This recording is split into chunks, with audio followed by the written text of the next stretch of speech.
na nandito kasama natin. Una sa online, si Lolo Myong, si Mami Susan, si Ara Joyce. Tapos, acknowledge natin yung sa live kung may nanonood. Tol, meron?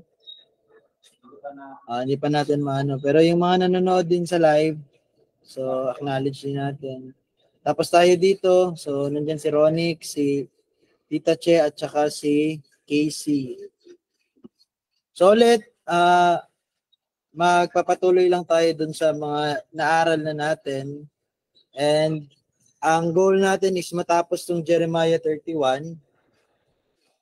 Kung hindi today, so this week, try natin tapusin. And after that, mag-move on na tayo sa Matthew 1, verse 12 na tol, no? Verse 12. So, ayun. So, but before we start, so ano lang muna tayo, maghanda lang muna tayo and let us pray, no? Let us pray. Panginoon, salamat po sa araw na naman po na yung binigay. Salamat sa buhay namin na patuloy ay kami ay inyong ginagabayan. Pero ang inyong paggagabay ay it is only bound sa salita niyo po lamang. Panginoon, wala po kaming ibang inaasahan na revelation or special revelation na manggagaling sa inyo if hindi po ito galing sa inyong salita. Tanging sa salita niyo po lamang kami sumasalig at kay Kristo kami ay nakatindig bilang siya ang aming bato na panulukan. At kami ay iyong simbahan, hindi dahil sa aming mga ginawa, kundi dahil sa ginawa ni Kristo at sa kanyang pagiging obedient sa iyo, Father, both actively and passively, Panginoon, doon sa Cruz Calvario. And even for 30 years, ginampanan niya po ang righteousness na inyong according sa inyong kautusan. Panginoon, aming panalangin na ang Jeremiah 31 ay magbukas pa sa amin ng mas malalim na pagkakaunawa na espiritual. At Panginoon, mas laliman pa namin ang aming pagkakakilala sa iyo bilang aming Ama. Ito ang aming panalangin sa pangalan ni Jesus. Amen. So yan, no? So si Ate Arshan, join ka na lang pag may time ka na. So, yun, medyo bibilisan lang natin, para at least maka-move on tayo.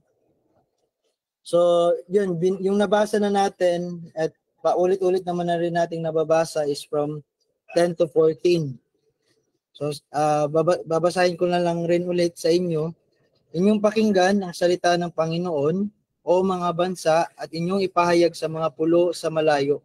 Inyong sabihin, ang nagpakalat sa Israel ay siyang magtitipon sa kanya at iingatan siya gaya ng pag-iingat ng pastol sa kanyang kawan, sapagkat tinubos ng Panginoon ang Jacob at kanyang tinubos siya sa kamay ng higit na malakas kesa sa kanya.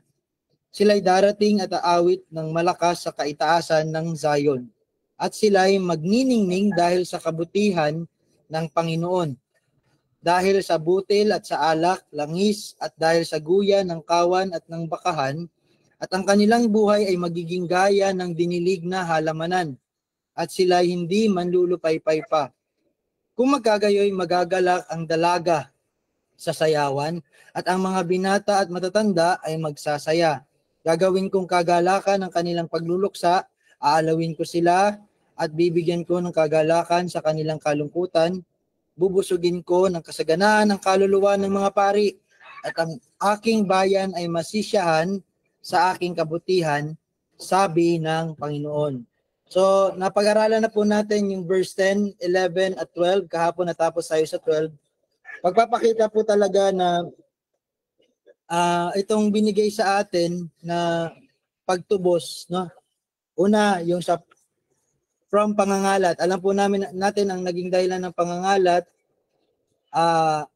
Ayun muna. Ano po ang naging dahilan ng pangangalat ng Israel? So yun po muna, bago tayo mag-move on. Bakit ginailangang ipakalat sila ng Panginoon? Meron po bang makakasagot nun sa group? Bakit kailangan ipangalat ng Israel?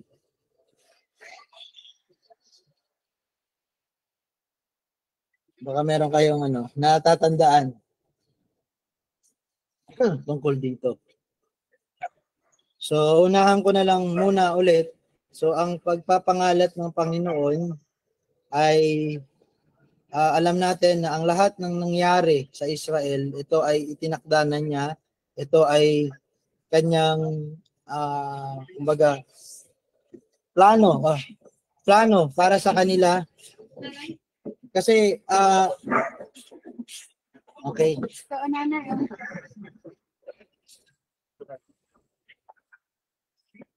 Okay. Okay po. Okay po. So yan, tinanong ko po kung bakit po kailangan ipangalat ng Israel o ng yon ng mga ng piniling bayan or yon mga anak ng ating Panginoon, bakit niya kinailangan ipangalat? So sa aking pag-aaral, ang ano lang po talaga nito is kung talagang babasahin natin yung Old Testament noon, ay hanggang ngayon, kung babasahin natin, kasi hindi naman nagbabago nga ang Diyos, kung ano siya noon, siya ay magpakailanman Diyos at Ama sa Israel. So bilang isang Ama, isa to sa pagdidisiplina ng Panginoon sa kanyang mga anak. So yung term po na pagdidisiplina, so meron lamang pong pagdidisiplina sa anak, tulad ng kahit sinong mga magulang, hindi naman po siguro na didisiplinahin mo yung hindi mo naman kaano-ano, Kung meron ka mang didisiplinahin, ito ay ayon sa pag-ibig na meron ka para sa iyong anak. At ganun nga po ang kanyang ginagawa at pinapamalas bilang ama sa Israel, Siya ay nagbibigay ng hindi po ito para i-punish sila, but to discipline, para i-discipline po ang Israel. Kaya siya na nagpakalat sa Israel ay siyang magtitipon sa kanya. So in the end, kagaya ng natin, hindi talaga matitiis ng isang magulang ang kanyang anak. Ganun din pong ating magulang, ang ating Ama sa langit. Siya po ay mapagmahal para sa kanyang mga anak, So, yun po yung ibig sabihin nito. From pangangalat ay siyang magtitipon. Tapos napag-aralan natin sa 11, yung pagtubos, Sa English po, meron pong dalawang salin ang pagtubos. Nandun yung ransom at nandun naman po yung redemption, yung pag-redeem. So, yung ransom is, ang pinapakita nito ay yung pagbabayad, Pagbabayad sa pagkakautang. At ating dinefine, ano ba yung pagkakautang natin sa Panginoon? Is it monetary or ano ba?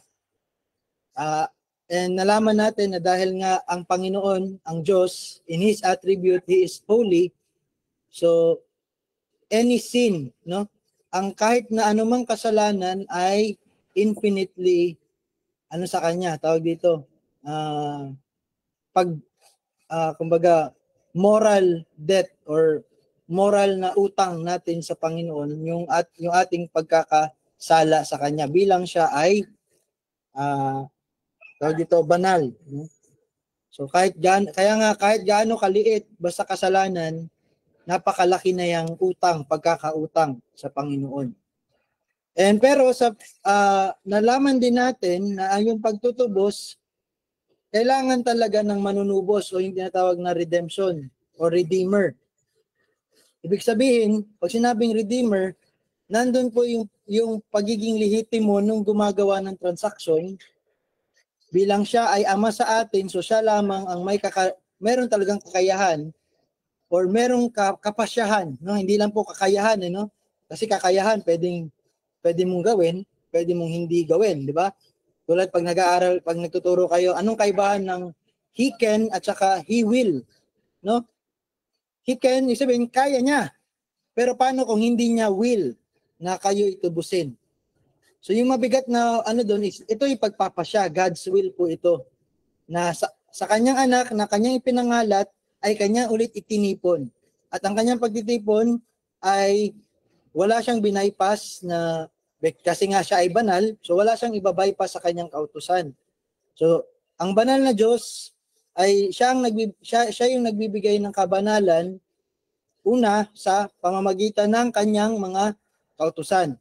Pero dahil nga tayo ay mga makasalanan, hindi na natin talaga kayang gampanan o bayaran yung ating pagkakautang na napakalaki sa ating infinitely holy God, dahil nga tayo ay marumi. So hindi natin kayang bayaran iyon. So kailangan talaga ng manunubos, no? So more on dun sa manunubos. Tapos kahapon napag-usapan natin yung nabanggit na. Ito na yung nabanggit. Yung mga tinubos, sila'y darating at aawit ng malakas sa kaitaasan ng Zion. So ano yung nire-representa ng kaitasan o yung bundok ng Zion? In the Old Testament, pag sinabi pong nasa bundok, it is most likely, or hindi lang most likely, dito sa salita ng Panginoon, definitely, ito ay associated sa Diyos. No?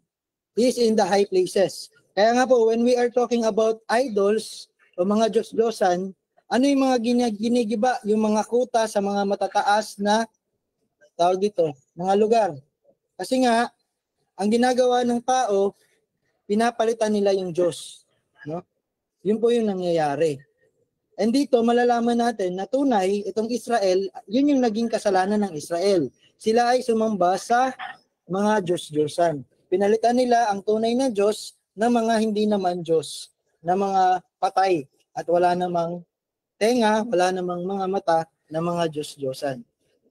At sabi doon, base sa dahil nga nakita natin na lihitimo yung transaksyon at yung gumawa ng transaksyon bilang ang Diyos, Ama, lihitimo yung kanyang paggawa noon.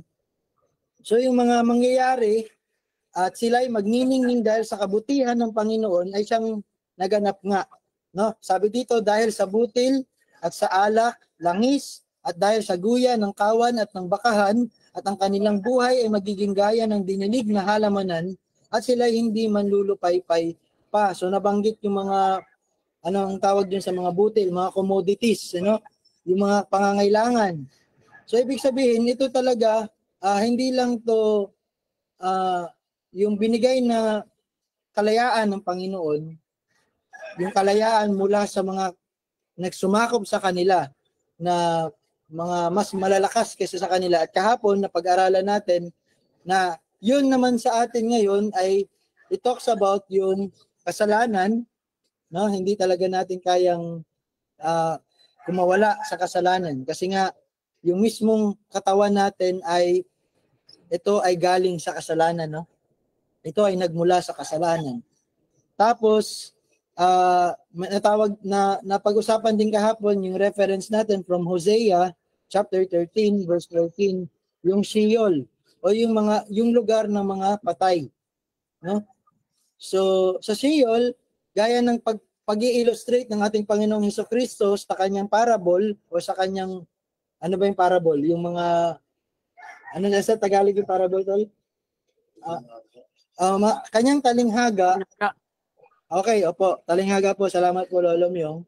So base po dun sa talinghaga ng mayaman at ng pulubi, pinakita ng Panginoon na after mamatay ng isang tao, meron talaga siyang kapupuntahan. Hindi siya basta pag namatay, so end na, tapos na ng kanyang buhay. So, ito pong katuruan na to, ito po yung katuruan na pilit na winawala ng kalaban sa mga tao. Na meron pa nga nagsasabi para mawala na ang lahat ng aking problema sa mundo, sapagkat ang mundo ay napaka-harsh para sa akin. This is an harsh environment para sa akin. Wala akong pag-asa sa mundong ito, so yung iba nagpapatiwakal. Bakit po? Ano po ang rason ng pagpapatiwakal ng marami sa mga hindi nananampalataya?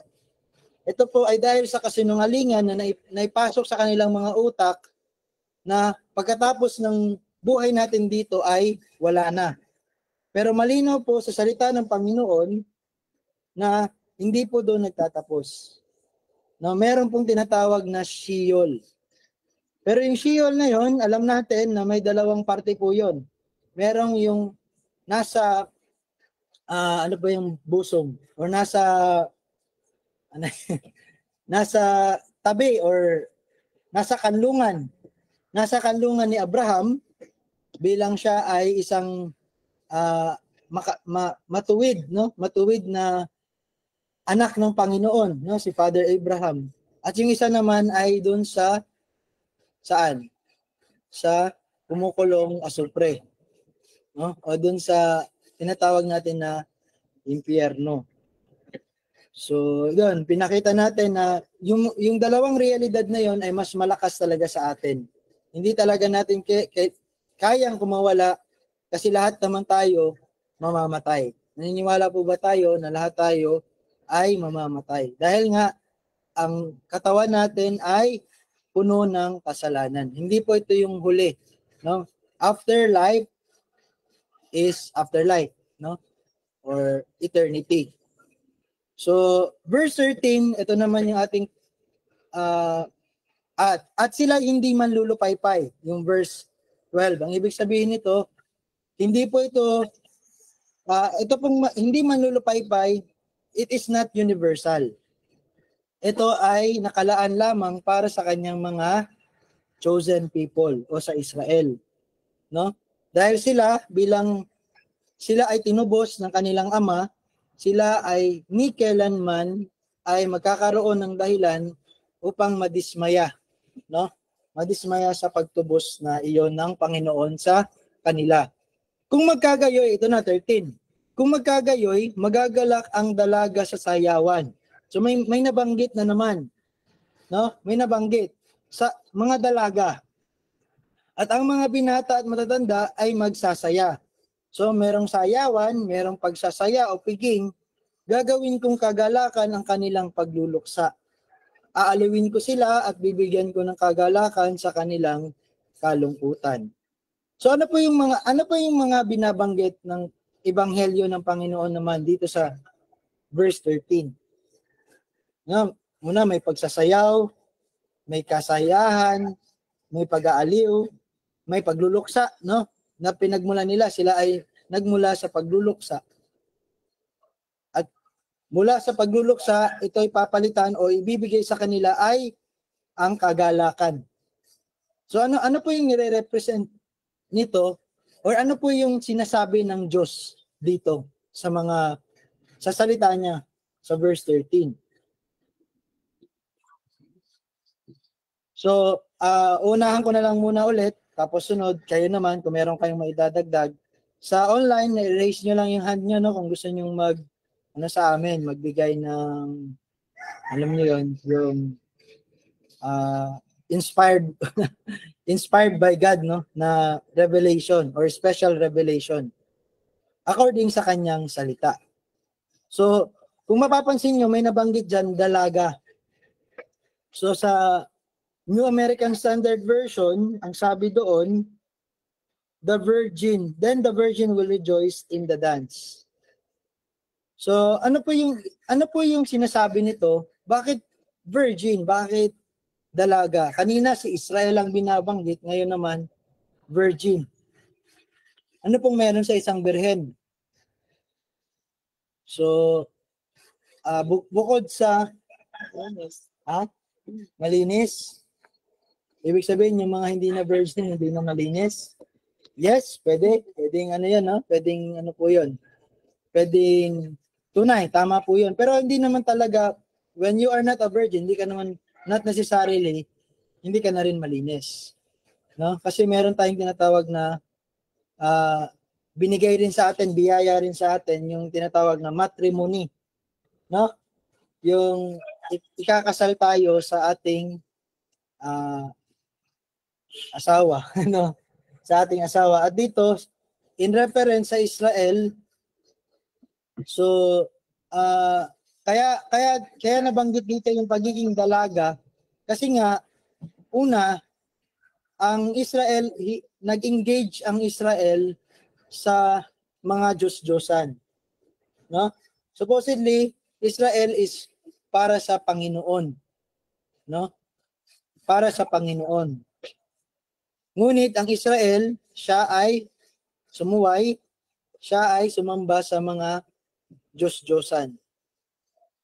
So, dito, sinabi ng Panginoon na bagaman ang Israel ay nadungisa na, no? Tama yung sinabi ni Mami, pag hindi ka berhen, ikaw ay somehow hindi na malinis. So yun yung reference nun. Yun yung context na sinasabi nito sa atin. Natunay na yung pagtutubos ay ganap sa Israel, no? Kanya siya ang nag-declare na ang Israel ay malinis na, no? At dahil sila ay malinis, kung kaya gayon ay magagalak sila bilang sila yung mga dalaga sa sayawan, at ang mga binata at matatanda ay magsasaya. So that will bring ang ibibring forth po niyan, o ang kanya magiging prutas ng paglilinis na iyon, no? So una, from scattering to pagtitipon sa pagtubos. Ngayon pinapakita dito yung paghuhugas o paglilinis, no? So ano yung nare-reminisce natin pag ito yung mga napapakinggan natin sa salita ng Panginoon?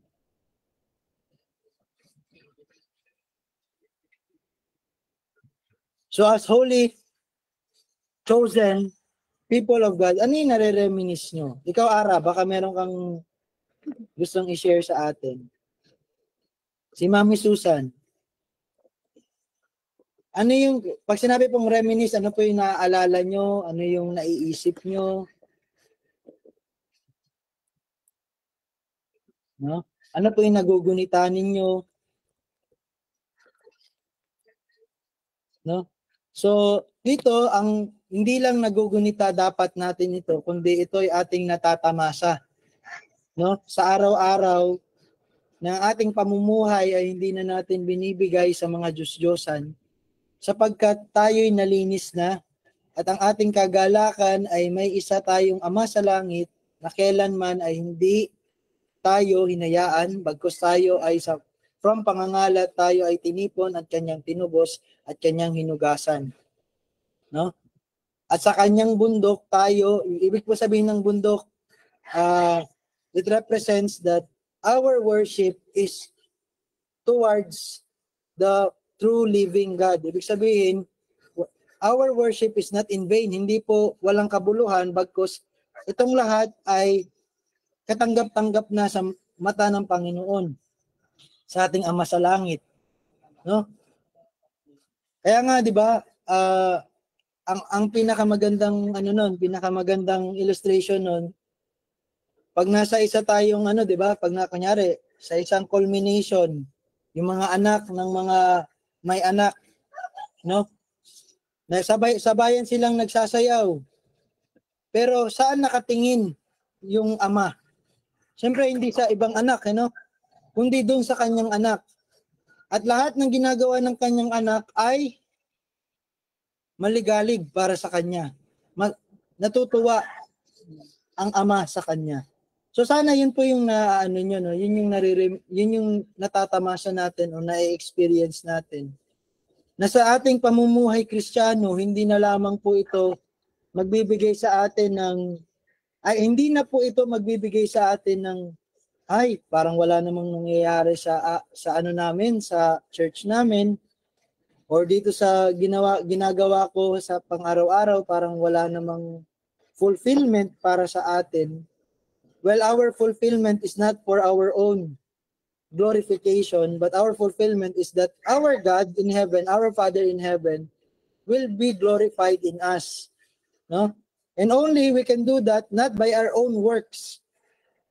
No, hindi dahil mabait ka, dahil nagsisimba ka, dahil nasa Bible study ka, hindi po doon sa mga bagay na iyon. But yes, yun po ay magpapakita na nasa direction ka ng tawag dito, sanctification. Pero ang gospel nga po, or ang ebanghelyo, it doesn't talk about perfection. Bakit? Kasi perfection is non-attainable para sa isang taong makasalanan. Hindi po ito attainable para sa isang taong makasalanan. So ano po ang ebanghelyo o ano ang main point ng ebanghelyo o yung pinaka-essential or importante na mensahe ng ebanghelyo ng Panginoon? Ito ay ang pagtutubos sa kabila ng ating pagsuway sa Kanya. At ito ay ginawa base sa Kanyang pagpapasya bilang inibig niya na tayo magmula pa man na bago pa man nilikha ang sanlibutan, no? So yun po yung ebanghelyo, yun po yung sinasabi nito sa atin. Bubusugin ko ng kasaganaan, verse 14, bubusugin ko ng kasaganaan ng kaluluwa ng mga pari. So ngayon may pagbabanggit po ng pari. Ngayon sa modern age natin, ano po para sa atin yung pari? Ano po para sa atin yung pari? Para lang meron tayong magiging comparison sa kung ano yung pari na tinutukoy dito ng Panginoon. Para sa inyo po, ano po yung pari? Well, mga ngaral. Okay, may nagsabi sa atin, si Daddy, sabi niya, mga ngaral. Okay, ano pa po yung ano natin sa pari? Yung in our own, yung pagkakaalam natin. Pag sinabing pare, ano yung pare? Representative. Okay, sabi ni Ryle, representative. Mangangaral, teacher. Tapos kay Ryle, representative. Leader. Okay, leader. Ano pa po? Ano pa po yung may associate natin sa pare? Mga matatanda sa iglesia. Mga matatanda sa iglesia. Okay, yun po yung mga ano natin no na-associate natin pag naririnig natin yung salitang pare. Pero on the context po ng mga Israelita, ang priesthood is an established, ibig sabihin, ito po ay isang established na institusyon sa law ni Moses, no? Sa mga Hudyo. No, law of God sa mga Hudyo, no? Sa kanila po, ito po ay itinilaga sa isang linya at yun ay ang mga Levitiko, no? Mga Levita, no? At yun nga sabi ni Utol, ito yung pagmiministro o pagse-serve kay God. Paano sila nagmiministro kay God? Priest is ang priestly work po is more on pagiging advocate o representative ng mga Israelita patungo sa Diyos na pumili sa kanila. So, okay. So para maging malinaw, para sa susunod, iisa na lamang po ang ating magiging sagot. Ano ba ang pari? So, ang pari po, yun po ang kanyang main function. Pari ay magbigay, maging representative ng tao sa Diyos. Ibig sabihin, doon po papasok yung term na mediator. No, ibig pong sabihin, alam ng mga Hudyo na kahit sila bilang mga pinili, alam nila na hindi sila basta-basta na lamang makakaharap ang banal na Diyos. No? Dahil nga naiintindihan ng mga Hudyo ang kabanalan ng Diyos. No? So tayo bilang tayo kumbaga napahayagan na, dapat ganun din po tayo. Alam natin na kahit kailan hindi natin kayang pasukin yung tinatawag na Holy of Holies. So if there are false teachers na magsasabi ng ganito, wag po niyo silang hahayaan, bagkus anong gagawin natin sa kanila? Bawalan natin, mali ang mali ang sinasabi mo na kaya natin sa sarili natin na humarap sa Diyos. Never po natin maharap ang Diyos. Even yung mga pinagpahayagan ng Diyos, pinagpakitaan ng Diyos at sa kanila ay binigay ang kautusan ng Diyos, alam na alam nila, it is a context sa kanila na hindi po talaga, kumbaga hindi vague or malinaw na malinaw sa kanila. No, na kung wala po yung pagmiministro o pagsiservisyo ng isang pari, wala rin po magiging conversation between man and God. Kasi nga po, Isaiah 59:2, yung ating pong kasalanan ay siyang naghiwalay sa atin sa Panginoon. Ito po ay isang, tawag dito, tabing upang tayo ay hindi niya makita. No? So yun po. Pero bakit sinabi bubusugin ko ng kasaganaan ng kaluluwa ng mga pari? Kasi nga po, sa konteksto po ng ating binabasa, actually sa NASB, ang sabi po dito, I will fill the soul or kaluluwa of the priest with abundance. And another translation po ng abundance is yung fat o yung ano po yung fat or yung oil, fat, oil. Basta alam niyo naman po yung fat, no, yung taba. Na sa ano po kasi sa paghahalad ng mga pare o yung mga Levita, 'di ba? Kinakatay nila tapos pag sa tuwing susunugin na nila yung alay, yung taba po yung naamoy, no? Yung mabangong aroma para sa Panginoon. So anong ibig sabihin nito? Hindi lang sila binigyan ng basta provision, na sila ibibigyan ng fat or abundance. Ang ibig po sabihin nito ay tatanggapin na ang kanilang mga pag-aalay sa Panginoon. Yun po ang ibig sabihin nito. So yung nabasa natin from 10 to 14, it talks about yung messianic po na kumbaga yung nandun ako sa Messiah, pero ito po yung parang tinubos talaga tayo. Tinubos talaga. In the Old Testament, it is God na tumubos sa Israel. But now that it was already revealed to us, Jesus Christ, the Son of God, God incarnate, so now it is clear to us that the same work na ginawa ng Panginoon sa kanyang pagtitipon, pagtutubos, ganun din po ang ginawa ng Panginoon sa pamamagitan ng kanyang anak na si Jesucristo para sa lahat ng mga Kristiyano, para sa lahat ng mga kanyang pinabanal sa pamamagitan ng dugo ni Kristo sa krus. So sana po malinaw sa atin yun. Yun po yung gospel, no? Hindi natin talaga kaya na tayo ay sa ating sarili, tayo ay maligtas, no? So walang mabuti na manggagaling sa atin. So kaya ngayon mag-move tayo sa verse 15. So sana po malinaw sa atin yun. Pakibasa Ara yung verse 15. Ganito ang sabi ng Panginoon, isang tinig ang naririnig sa Rama, pananghoy at mapait na pag-iyak. Iniiyakan ni Raquel ang kanyang mga anak.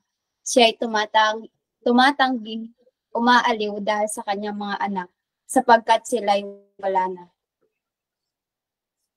Okay, so yun yung verse 15. So verse 15 is tawag dito. Ito ba yung original na text na ito, Tol? Jeremiah.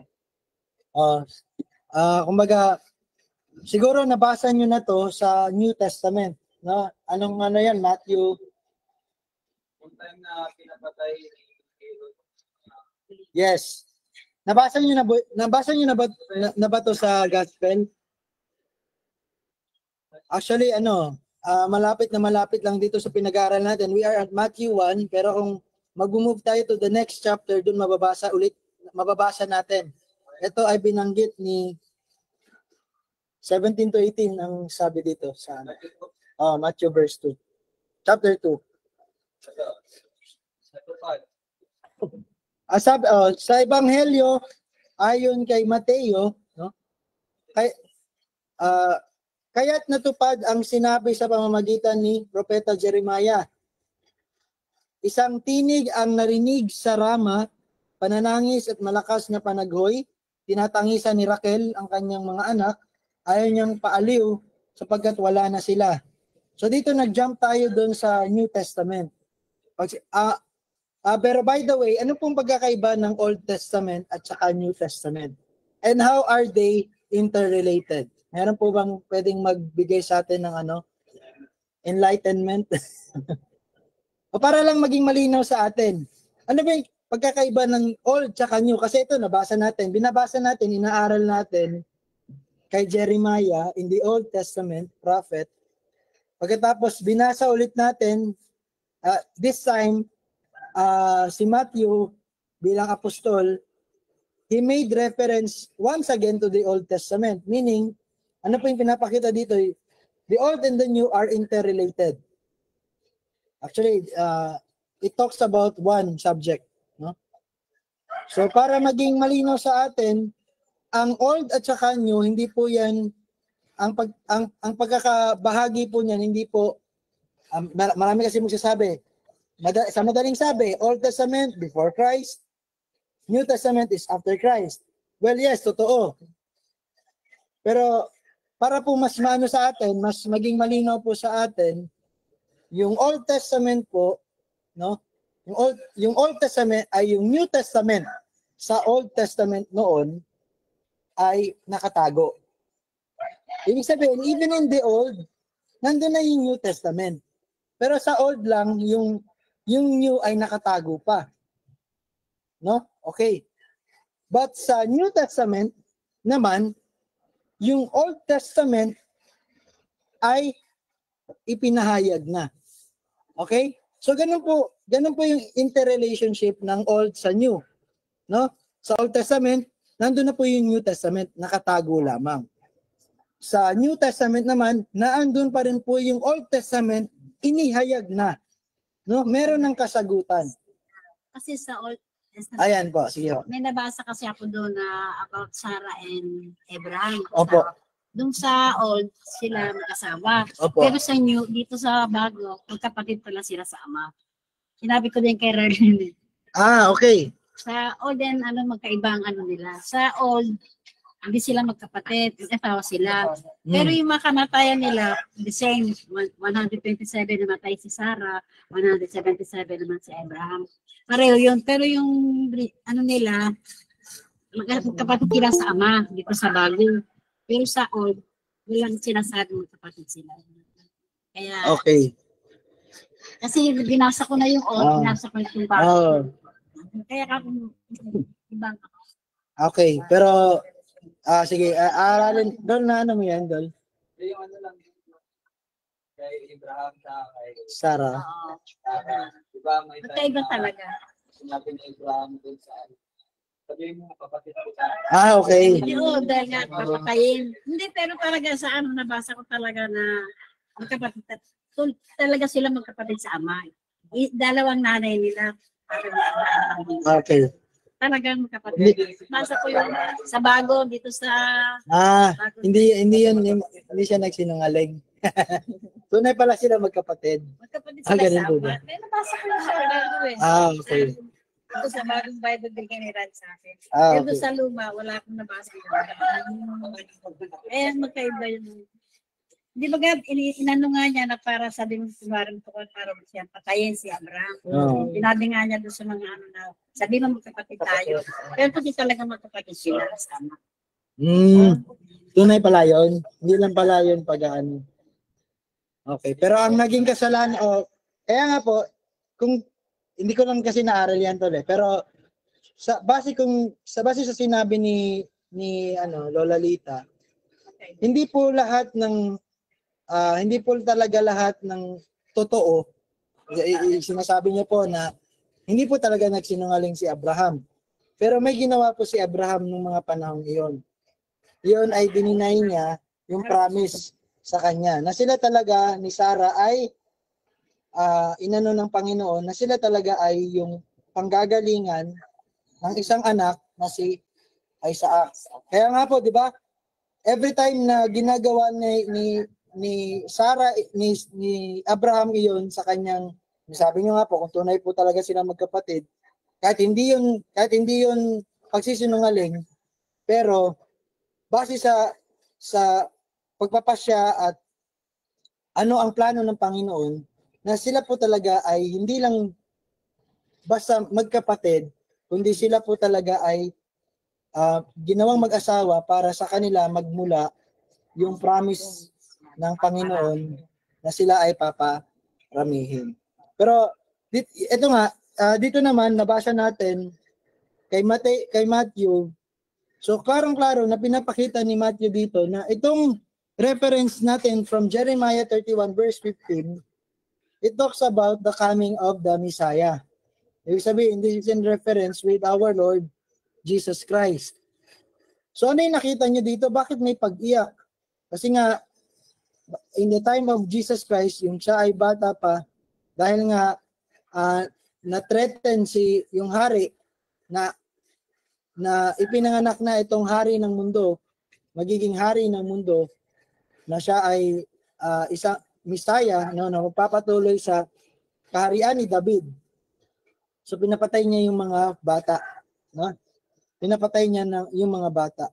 So ang maganda lang dito is yung contrast. Ang maganda lang dito is yung contrast na talaga kahit pa man may ganitong nangyari doon, no? Naging madugo, no? Naging madugo. Talagang meron talagang mga bagay na mangyayari. Katulad dito, yung pagtangis, yung pagiging malungkot ng mga nanay. Siyempre, yung mga nanay ng mga pinatay, hindi alang-alang, kundi dahil nga tinutugis na ni Haring Herod itong itinakda o pinili ng Panginoon bilang kanyang anak. At ang magiging, kaya nga po, pag sinabing Kristo, Messiah, ang ibig po sabihin niyan, pinili or hinirang ng Panginoon na siyang maging manunubos. So kahit na nangyari pa man iyon, ano po ang nakita natin dito? Marami ang humarang, pero ang pagpapasya at kung ano ang itinakda ng Panginoon ay siyang nangyari, no? Kahit na nangyari to, hindi po namatay, no? Hindi po inayaan ng Panginoon, Ama ng Panginoong Jesucristo, na mamatay ang kanyang anak dito sa lupa sa kamay ni Herod. No, sa kamay ni Herod. So, anong nito sa atin? How is it good news for us? Paano to nagiging mabuting balita para sa lahat ng mga Kristiyano?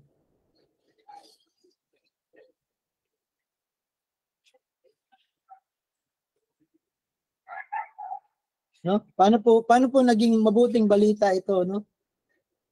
Na ito ay naging nasa katuparan. Sabi nga ni Mateo, at ito ang naging katuparan ng nasulat sa Jeremiah, no? Na isang tinig ang narinig sa Rama, panaghoy at mapait na pag-iyak. Iniiyakan ni Raquel ang kanyang mga anak. No, may panaghoy. Ano po may panaghoy? Panaghoy in English is lamentation, o yung talagang malubhang pag-iyak. Siya ay tumatangging maaliw dahil sa kanyang mga anak, sapagkat sila ay wala na.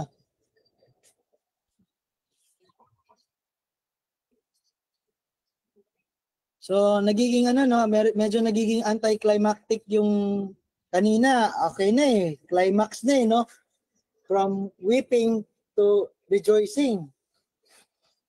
Tapos ngayon, bumabalik na naman si Jeremiah. This time na sinusulat to ni Jeremiah sa mga Israelita, no? Kasi ganito po tayo mag-aral ng salita ng Diyos. Hindi po tayo agad magja-jump sa kung ano yung magiging konteksto nito kung ayon ito sa modern.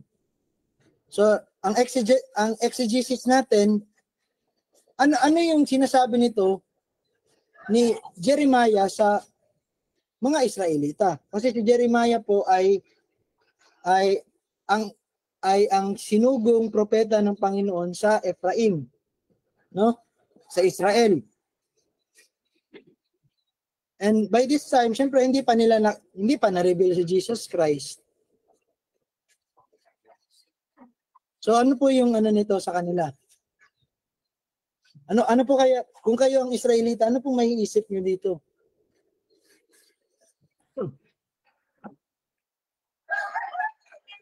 Kung ayun.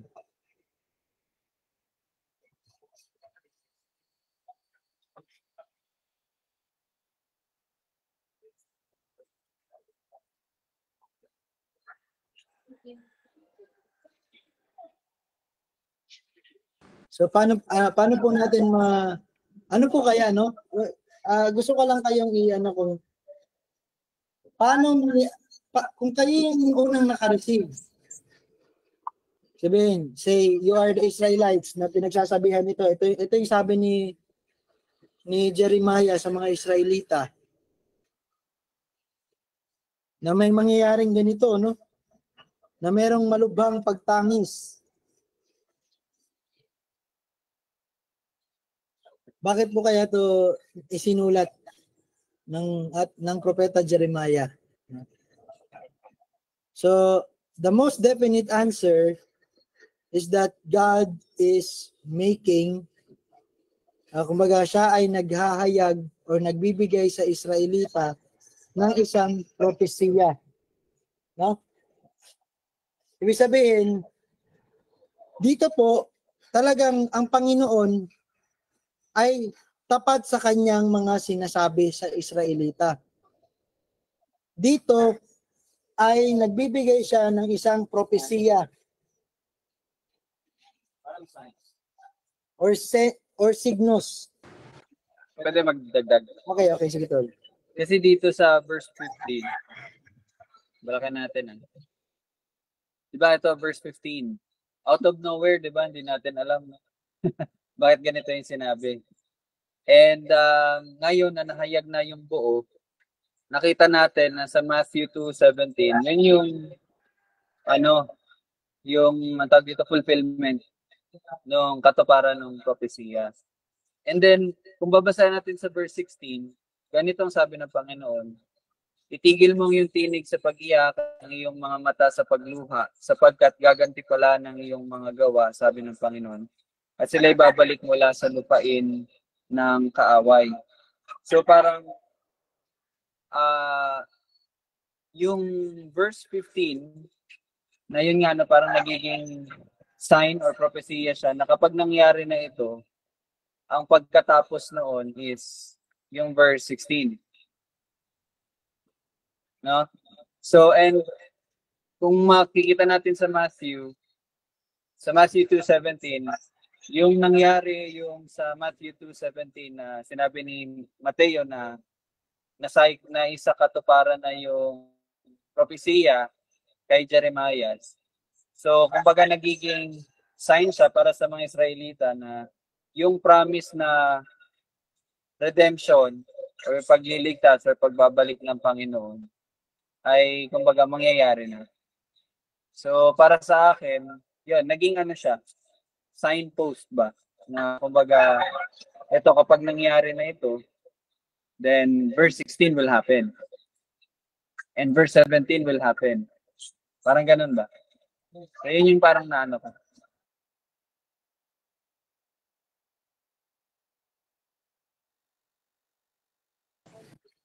Sa panahon ito, ang Panginoon or ang Ama ng Israel, Diyos ng Israel ay nagbibigay ng propesya, no?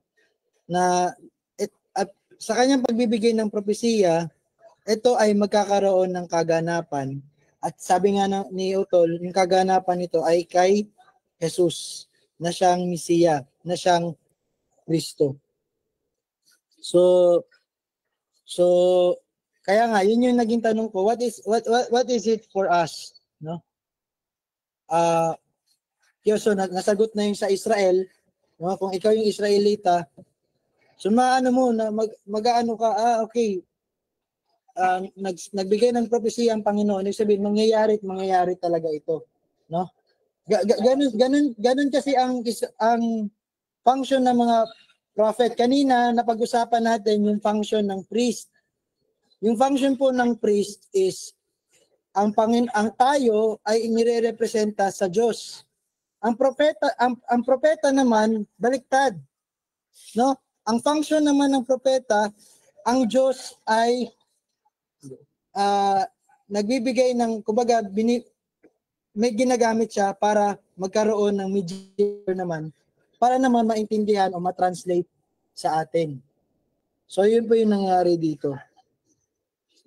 Okay, so, anong oras na ba, Tol? So, 28 na pala, no? So, okay. So, at least, no, naka-move on tayo dito. So, then, after nating nalaman na kay Jesus ito nangyari, so sa atin ngayon, masasabi natin na yung ipinangako ng Diyos sa Israel noon, o yung mga propesiya na ngayon ay naihayag sa atin at ito'y naging nasa katuparan kay Kristo. Ibig sabihin na si Jesucristo ay talagang tunay na yung ginawa ni Jesucristo ay biyaya sa lahat ng mga makakatanggap ng blessing sa pamamagitan ni Kristo. No, so kung ikaw ay tinanggap mo si Jesucristo at tinanggap mo yung biyaya ng pananampalataya sa nag-iisang anak ng Panginoon, so this is a good news for you. Na talagang naisa katuparan, kung noon tinubos, talagang tunay na natubos at nanumbalik, tinubos ng Diyos Ama ang Israelitas sa kanilang pagkakasakop sa Babylonia, gayon din sa atin ngayon. Kung tunay na tayo tumatanggap kay Kristo, it is good news for us, assurance, na tayo ay kaya niya ring tubusin sa minsan na pag-usapan niya natin kahapon, yung mas malakas sa atin, na bumihag sa atin noon, at yun yung kasalanan. At sa paglilinaw nga natin noon, yung kasalanan po, hindi po yun yung mga ginagawa niya na ngayon. Kundi, ang kasalanan po ay yung hindi pagkilala sa tunay at nag-iisang anak ng ating Panginoon, at yun si Jesucristo, na ating tagapagligtas. So that's about it, sa 15. So hopefully by tomorrow matatapos na natin yung 31. Medyo mahaba pa po, no? Pero try natin yun kasi para maka-move on na rin tayo. So, yun, thank you, no? Medyo ako lang yung nagdaldal yata ngayon. Pero hopefully, nagkaroon tayo ng pakaliwanagan, kaliwanagan sa mga tanong natin noon. So, okay. Praise God. So let us again commit this time sa ating Panginoon. Panginoon, salamat po na kung gaano ka po naging ama sa Israel, ay ganun ka rin po nagiging ama para sa inyong iglesia, na sila ay ang iglesia ay tinawag mo mula sa pagkakagapos at sa mga konsepto ng dati naming ama na si Satanas. At ngayon ay kami ay panumbalik mo, Panginoon, sa iyo. At ito ay ginawa ng iyong mga kamay, dakilang mga kamay. At nakita namin ito ay naipahayag nyo ang inyong mensahe, ang inyong magandang balita doon po sa Golgotha, kung saan ang ating Panginoong Jesucristo na iyong anak, Diyos na nagkatawang tao, para kami ay tubusin. Siya ay naging kasalanan upang kami, ang lakaran namin ay ang katuwiran na nanggagaling lamang sa banal na Diyos. at si Yesu Kristo na hindi nakakakilala ng kasalanan sapagkat ito'y patunay na bagaman siya ay nasa katawan ng tao nung siya ay napunta dito sa lupa, siya po ay nanatiling Diyos. At ni kailanman ay ang kanyang pagiging Diyos ay binawi sa kanya. Bagkos siya po ay inyong niluwalhati nung siya ay inyong binuhay mula sa kamatayan. Sapagkat ito po ay imposible po na ang isang tao na walang kasalanan ay malugmok sa kamatayan. So, Panginoon, salamat na kami ay iyong pinabanal at ikaw lamang po ang nagsabi na kami ay ganap na at ang transaksyon ng pagtutubos ay tapos na. Sa pangalan ni Jesus. Ito among panalangin. Amen. So, praise be to God. So, at least medyo marami tayong marami